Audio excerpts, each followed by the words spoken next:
Mehreen and I, we started getting into Montessori after my son was born. So after he was born, I was looking for a better way to raise him.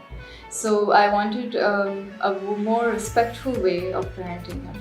So I stumbled upon a group, a Facebook group, basically called Montessori 101.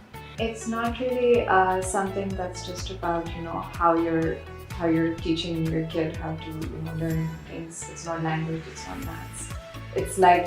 It's a whole way of life. It's not just for kids. It's also about adults. I think both of us learning about Montessori really changed the way that we viewed our lives and the way that we viewed for their child to live a happy life, a happy, fulfilled life.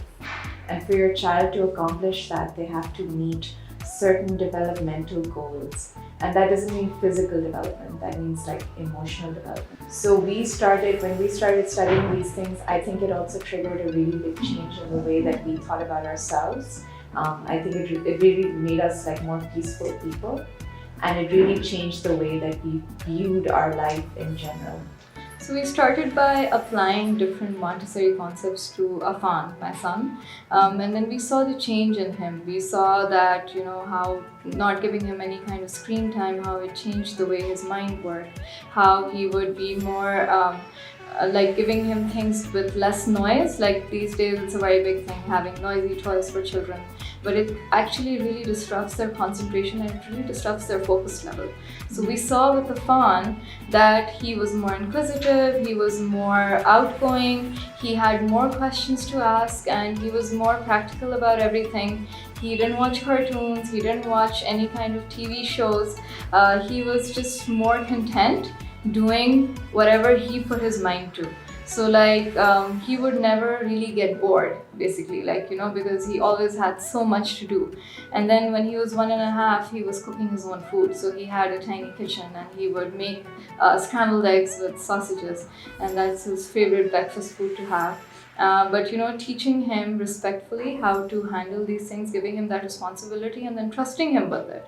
It really made a difference in his personality. It really brings in a core concept. Instead of telling your child, no, you can't do this. So, it's a concept in all households that, you don't really let children near cleaning supplies. You don't really let them near knives. You don't let them near a lot of things that we think are there for adults. They're not there for the children. So in Montessori, we teach the child how to safely use all of these things and how to navigate their lives. Because if you really think about it, a child is born and there is nothing for them here. Our whole world is for the adult. The desks are too high, the chairs are so high, they can't climb on them, they can't reach the sink. There's just so much frustration because everything is built on an adult size. So a very nice example that is given often in Montessori conferences is that imagine that you went into a world of giants. How would you feel? You won't be able to eat by yourself. You won't be able to do anything for yourself. And now the adults are also not really helping the children. They are not enabling them to overcome these difficulties. So what we have here is actually the children's house. Everything is child-sized. They can reach everything. They can see. They can wash their hands when they want to. They can blow their nose when they need to.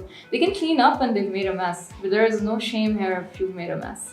It's not a big deal, and they feel very comfortable about it.